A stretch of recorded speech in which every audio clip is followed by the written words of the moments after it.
Subscribe કરો, share કરો.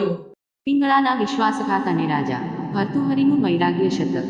પોતાની પ્રિય રાણી પિંગળા વિશ્વાસઘાત કરે છે ત્યારે ભર્તૃહરિને સંસારનો મોહ છૂટી જાય છે અને વૈરાગ્ય ઉત્પન્ન થાય છે ત્યારે તેમણે વૈરાગ્ય શતક લખ્યું હતું. શૃંગાર શતક, નીતિ શતક અને વૈરાગ્ય શતકના રચયિતા ઉજ્જૈની નગરીના રાજા ભર્તૃહરિ પોતાની ત્રીજી પત્ની પિંગળાના સૌંદર્ય પાછળ પાગલ બની જઈ પોતાની બુદ્ધિ, વિદ્યા, વિવેક, જ્ઞાન અને વિચાર એમ તમામને અભરાય ચઢાવી દીધા હતા અને ગોપ વિલાસમાં ગળાડૂબ બની ગયા હતા. આ સ્થિતિનો લાભ ઉઠાવી પિંગળા રાજાને પોતાની આંગળીએ નાચતી કઠપૂતળી બનાવી છે અને રાજા સાથે વિશ્વાસઘાત કરીને વ્યભિચારમાં ગળાડૂબ બની જાય છે. 1000 વર્ષ પહેલાં ઉજ્જૈની નગરીમાં થઈ ગયેલા રાજા ભર્તૃહરિને ભારતીય સંસ્કૃતિનો ઝગમગતો તારો કહેવામાં આવે છે. રાજા ભર્તૃહરિ વિશેષ કરીને તેમના શૃંગાર શતક, નીતિ શતક અને વૈરાગ્ય શતક માટે ખૂબ જાણીતા છે. પોતાની ત્રીજી પત્ની પિંગળાના સૌંદર્ય ઉપર મોહી પડેલા રાજાએ પત્નીના રૂપ અને સૌંદર્યના વખાણ કરતું શૃંગાર શતક લખ્યું હતું અને બાદમાં જ્યારે તેમની પ્રાણવલ્લભા રાણી પિંગળા તેમની સાથે વિશ્વાસઘાત કરે છે ત્યારે તેમને સમગ્ર સંસાર ઉપરથી મોહ ઉઠી જાય છે અને વૈરાગ્ય ઉત્પન્ન થાય છે અને વૈરાગી બન્યા બાદ તેમણે વૈરાગ્ય શતક લખ્યું હતું જેમાં સંસારની અસારતાનું વિસ્તૃત રૂપે નિરૂપણ કરવામાં આવ્યું છે. માલવ પ્રાંતના રાજા ભર્તૃહરિ પરમાર વંશના હતા અને રાજા વિક્રમાદિત્યના મોટા ભાઈ હતા. પ્રજા વત્સલ રાજા ભર્તૃહરિ મહાન વિદ્વાન, દાર્શનિક, પુરાતત્વવેત્તા, શ્રેષ્ઠ કવિ, સાહિત્ય પ્રેમી, તત્વજ્ઞાની, પ્રકૃતિ પ્રેમી અને નીતિજ્ઞ હતા. રાજા ભર્તૃહરિના નાના ભાઈ વિક્રમાદિત્ય પણ સમાન વિદ્વાન, ન્યાયપ્રેમી, ધર્મપ્રેમી અને કુશળ રાજનીતિજ્ઞ હતા. તેમણે વિદેશી આક્રમણખોરોની સાથે યુદ્ધ કરી માતૃભૂમિની રક્ષા કરી હતી. તેમના નામે હિન્દુ વિક્રમ સંવતનો આરંભ થયો હતો જે આજે પણ પ્રચલિત અને સ્વીકૃત છે. ભર્તૃહરિ મોટા હોવાના નાતે રાજ્યનું શાસન ચલાવતા હતા જ્યારે વિક્રમાદિત્ય પ્રધાનમંત્રીનો કાર્યભાર સંભાળતા હતા. બંને ભાઈઓને એકબીજા પ્રત્યે ખૂબ પ્રેમ અને આદર સત્કાર હતો. ભર્તૃહરિ રાજ્યનું શાસન ચલાવવામાં કુશળ હોવા છતાં શાસન ચલાવવાની મોટા ભાગની જવાબદારી તેમણે નાના ભાઈ વિક્રમાદિત્યને સોંપી દીધી હતી. પરંતુ કહેવાય છે ને કે વિધાતાએ લખેલા લેખ કોઈ મિથ્યા કરી શકતું નથી. એક દિવસ બંને ભાઈઓમાં મનભેદ ઊભો થયો જે એટલી હદે વધી ગયો કે રાજા ભર્તૃહરિએ તેની ત્રીજી રાણી પિંગળાની કાનભંભેરણીથી પ્રેરાઈને પોતાના લક્ષ્મણ જેવા ભાઈને રાજ્યની બહાર તગેડી મૂક્યો. રાજા ભર્તૃહરિને અગાઉથી જ 2 રાણીઓ હતી પરંતુ એકરૂપ, લાવણ્યમયી, અતિ સૌંદર્યવાન અને મનમોહિની રાજકુમારીને તેમની ત્રીજી રાણી બનવાનું ભાગ્ય પ્રાપ્ત થયું અને તે ત્રીજી રાણી હતી પિંગળા જેના રૂપ અને સૌંદર્ય ઉપર રાજા ભર્તૃહરિ એવા મંત્રમુગ્ધ અને પાગલ થઈ ગયા હતા કે તેમણે પોતાની બુદ્ધિ, વિદ્યા, વિવેક, જ્ઞાન અને વિચાર એમ તમામને અભરાઈ ચઢાવી દીધા હતા અને ગોપ વિલાસમાં ગળાડૂબ બની ગયા હતા. હવે તો પિંગળા જેમ કહે તેમ રાજા કરતા હતા. પિંગળા જે કહે તે તમામ વાતો સત્ય માની લેતા રાજાની લગામ હવે બરાબર પોતાના હાથમાં આવી ગયેલી જાણીને પિંગળાએ રાજાને પોતાની આંગળીઓ ઉપર નાચતી કઠપૂતળી બનાવી દીધા. હવે તો પિંગળા રાજ્યમાં સર્વેસર્વા બની ગઈ કેમ કે રાજા તો પિંગળાના દેહના નશામાં ચકચૂર બની ગયા હતા. પોતે એક અચ્છા કવિ હોય પિંગળાના સૌંદર્યની પ્રશંસા કરતા કરતા તેમણે આખું શૃંગાર શતક લખી નાખ્યું હતું. આ રીતે સર્વનાશનું બી રોપાઈ ગયું હતું અને તેનું કારણ બની હતી રાણી પિંગળા. મોટા મોટા ઋષિ, મુનિઓ અને યોગીઓ પણ રૂપસુંદરીઓની લચકતી કમર અને હરણ જેવી ચાલ સામે નતમસ્તક થઈ ચૂકી ગયા હતા અને આજ સુધી મોહિનીની મોહરૂપી જાળમાં ફસાતા કોઈ બચી શક્યો છે ખરો? ઇન્દ્રાસન પણ ડોલી ઉઠ્યા હતા. વિશ્વામિત્રની તપશ્ચર્યા પણ ભંગ થઈ ગઈ હતી. તો પછી પામર મનુષ્યની શી વિસાત વિધાતાએ સ્ત્રીની રચના પણ કેવી કરી છે? તે અબળા હોવા છતાં સબળા ગાય જેવી હોવા છતાં સિંહ કોમલાંગી હોવા છતાં વજતુલ્ય, તેના કારણે મોટા મોટા રાજસિંહાસન ડોલી ગયા હતા. મહાભારતનું વિનાશકારી યુદ્ધ પણ એક સ્ત્રીના કારણે જ થયું હતું. રામાયણની રચના પાછળ પણ સીતાજીની સોનેરી હરણની લાલચ જવાબદાર હતી. સ્ત્રીના સૌંદર્યની જાળમાં વિવેકી અને જ્ઞાનીજનોનું જ્ઞાન અને વિવેક ખોવાઈ જાય છે. તેની એક તિરછી નજર સમક્ષ ભલભલા સુરમાં હથિયાર હેઠા મૂકી દે છે. જ્ઞાનવિહીન પુરુષ સ્ત્રી સમક્ષ ફક્ત એક જાનવર બનીને રહી જાય છે જેને જોઈને સ્ત્રી મનમાં ને મનમાં મલકાય છે. જ્યારે કોઈ વ્યક્તિ સર્વસત્તાધીશ અને નિર્ભય બની જાય છે ત્યારે તે ખોટા કામ કરતાં સહેજ પણ ખચકાતી નથી.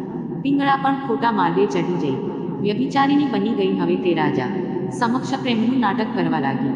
વાસ્તવમાં તે અશ્વશાળાના એક નીચ કર્મચારીના પ્રેમમાં પડી ગઈ રાજા સાથે, વિશ્વાસઘાત કરી પોતાના પ્રેમી સાથે, રંગરેલિયા મનાવવા લાગી પિંગળાની. આ રાસલીલા મહેલમાં ઘણા લોકો જાણતા હતા, પરંતુ કોઈની કહેવાની હિંમત નહોતી, કેમ કે પિંગળા હવે સર્વસત્તાધીશ બની ગઈ હતી, અને કદાચ કોઈ રાજાને કહેવાની હિંમત પણ કરે તો રાજા તેની વાત સ્વીકારવા તૈયાર નહોતા, કેમ કે રાજા તો પિંગળાની આંખે જોતા હતા અને તેના કાનથી જ સાંભળતા હતા.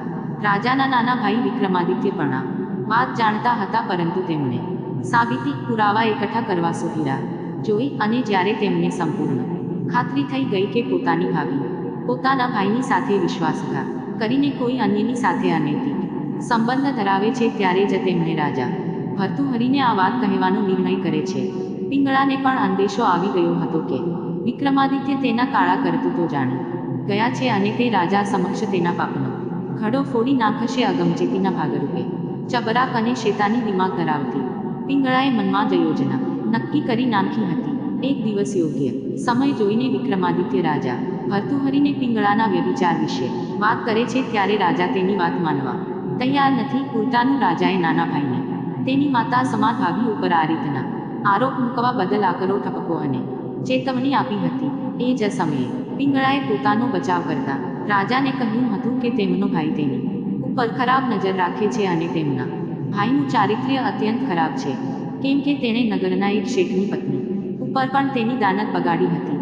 પુરાવા તરીકે પિંગળા નગર શેઠને દરબારમાં હાજર છે. જ્યારે રાજા ભર્તૃહરિ વિક્રમાદિત્ય ઉપર પિંગળાએ મૂકેલા આરોપ વિશે નગર શેઠને પૂછે છે, ત્યારે નગર શેઠ પણ પિંગળાના આરોપને સાચો પુરવાર કરતી જુબાની આપે છે.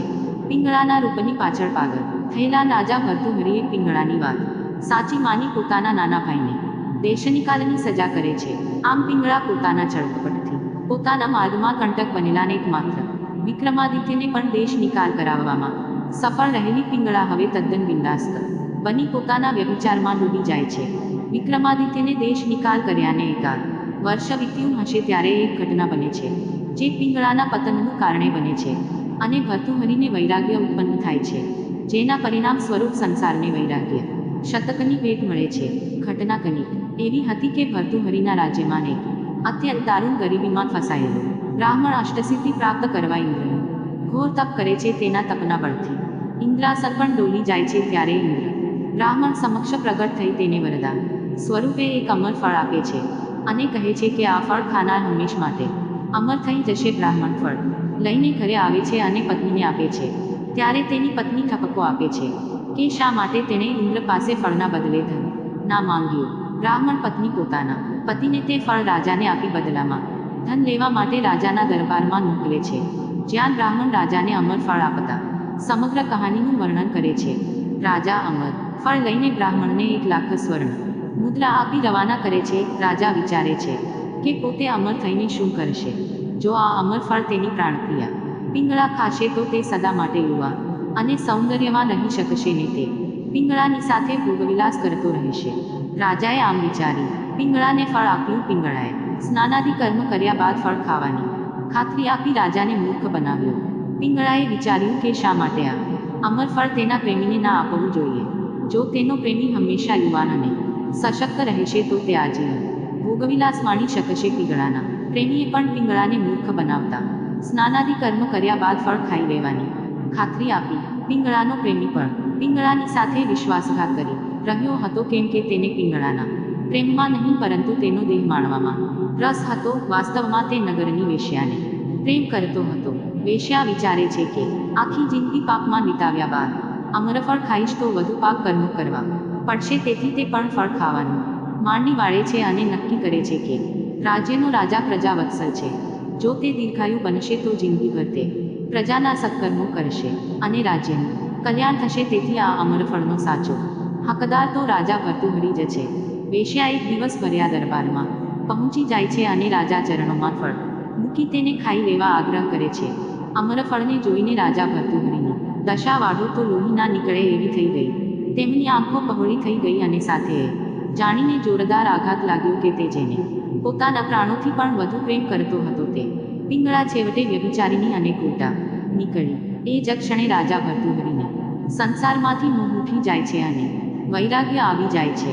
રાજપાટ છોડીને પોતાના મંત્રીને વિક્રમાદિત્યને ગમે ત્યાંથી શોધી કાઢી તેને રાજપાટ સોંપવાનો આદેશ આપીને વનમાં જતા રહે છે, જ્યાં બાદમાં તે વૈરાગ્ય શતકની રચના કરે છે, જેમાં સંસાર અસાર હોવાનો અને સ્વાર્થી હોવાનો સંકેત આપે છે. જો કે વનમાં જતાં જતાં રાજા ભર્તૃહરિ કહેતા ગયા હતા કે સ્ત્રીઓના પ્રેમમાં વાસ્તવિકતા હોતી નથી. સંસારમાં કોઈ કોઈનું નથી. જે કાની દેખાય છે તે મિથ્યા આડંબર છે. કેમ કે હું જેને હંમેશા પ્રેમ કરતો રહ્યો તે મને પ્રેમ નથી કરતી. તે કોઈ અન્ય પુરુષને પ્રેમ કરે છે, પરંતુ તે પુરુષ પિંગળાને પ્રેમ નથી કરતો. તે કોઈ અન્ય સ્ત્રીના પ્રેમમાં અંધ છે. જેને પિંગળાનો પ્રેમી પ્રેમ કરે છે તે સ્ત્રી મને પ્રેમ કરે છે. તેથી એક